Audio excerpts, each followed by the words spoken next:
ईश्वर ने धरती पर सब कुछ हमारी जरूरत के अनुसार ही बनाया है, लेकिन आधुनिकता की अंधी दौड़ में हम अपनी पुरातन सभ्यता को भूल ही गए हैं। ऐसी ही एक जड़ी बूटी है रीठा।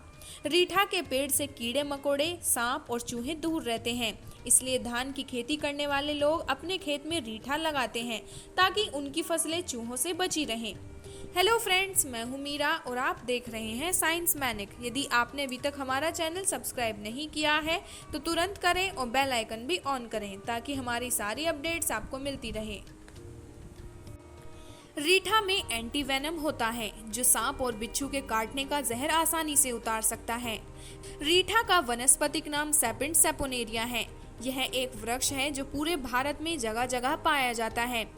इसके पत्ते गुलेर के पत्तों से बड़े, छाल भूरी और फूल गुच्छों में होते हैं। उत्तर भारत में तथा असम में ये पेड़ काफी पाए जाते हैं। रीठा के पेड़ की दो जातियां होती हैं।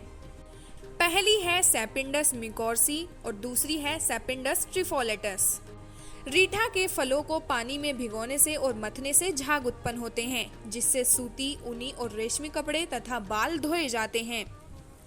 रीठा को अरीठा, अरष्टी, कृष्णवर्ण, पित्तफैन या गुच्छफल नाम से भी जाना जाता है। आयुर्वेद के अनुसार रीठा के औषधीय गुणों से अनेक फायदे होते हैं। रीठा में मौजूद प्रमुख घटक सैपोनिन, शर्करा और श्लेष्मा है। रीठा के बीज के दाने प्रोटीन का एक समृद्ध स्रोत हैं और विश्व स्वास्थ्य संगठन के अनुसार एक संतुलित अमीनो एसिड संरचना दिखाते हैं। प्रोटीन के अलावा रीठा में फाइबर भी मौजूद होता है। पॉलीफिनॉल्स और सैपोनिन जैसे फाइटोकेमिकल्स भी मौजूद होते हैं। 4 बीज के तेल में विटामिन ई और बीटा साइटोस्टेरोल होता है। माइग्रेन में रीठा के फल के रस के साथ काली मिर्च का इस्तेमाल से सर दर्द में काफी आराम मिलता है। दांत के रोगों के इलाज के लिए भी रीठा के बीजों को तवे पर जलाकर पीसकर इसमें पिसी हुई फटकी मिलाकर दांतों पर लगाने से दांतों के रोग दूर हो जाते हैं।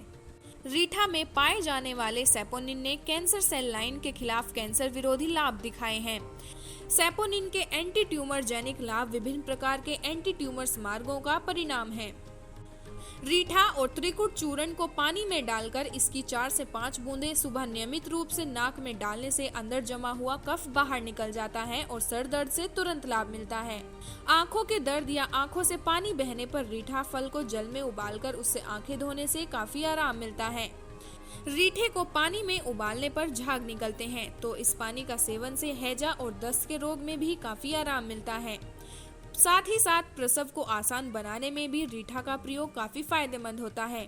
इसके लिए रीठा फल के झाग में रुई भिगोकर उसे योनि में रखने से प्रसव आसानी से हो जाता है। मिर्गी की बीमारी में रीठा के बीज, गुठली और छिलके सहित रीठा पीसकर सूंघने से मिर्गी रोग में तुरंत फायदा मिलता है। साथ ही साथ अफीम के नशे को उतारने के लिए भी रीठे के पानी को इस्तेमाल किया जाता है। रीठे के पानी से बाल धोने से बाल स्वस्थ, घने और चमकीले होते हैं। इसमें नेचुरल क्लींजिंग एजेंट होते हैं जो स्किन को हानि नहीं पहुंचाते। रीठे से कपड़े, गहने और एंटीक आइटम्स भी साफ किए जाते हैं। इससे बालों की जुएं भी खत्म होती हैं और कोई नुकसान भी नहीं होता। रीठा को आंवला पाउडर की तरह बाल और शरीर साफ करने के लिए भी इस्तेमाल में लाया जाता है। इससे बाल बढ़ते हैं और डैंड्रफ खत्म होती है। रीठा के फल के बीच का भाग को तंबाकू की तरह हुक्के में रखकर पीने से बिच्छू का जहर खत्म हो जाता है। रीठे के फल को पानी में पकाकर थोड़ी मात्रा में लेने से उल्टी के द्वारा जहर बाहर निकल जाता है। रीठे की गिरी को सिरके में पीसकर विषैले कीटों के काटने के स्थान पर लगाने से तुरंत राहत मिलती है। रीठे में पाए जाने वाले सैपोनिन काफी कड़वे होते हैं और जहरीले प्रभाव दिखाते हैं। इन्हें इस्तेमाल करने से पहले इन्हें अच्छी तरह साफ और पकाने की सलाह दी जाती है। रीठे का इस्तेमाल ज्यादातर बाहरी तरीकों के लिए किया जाता है, इसलिए इसका सेवन करने की सलाह कम ही दी जाती है। उम्मीद है ये वीडियो आपको पसंद आया होगा। ऐसे ही इंफॉर्मेटिव और दिलचस्प वीडियोस देखने के लिए हमारा चैनल सब्सक्राइब करें।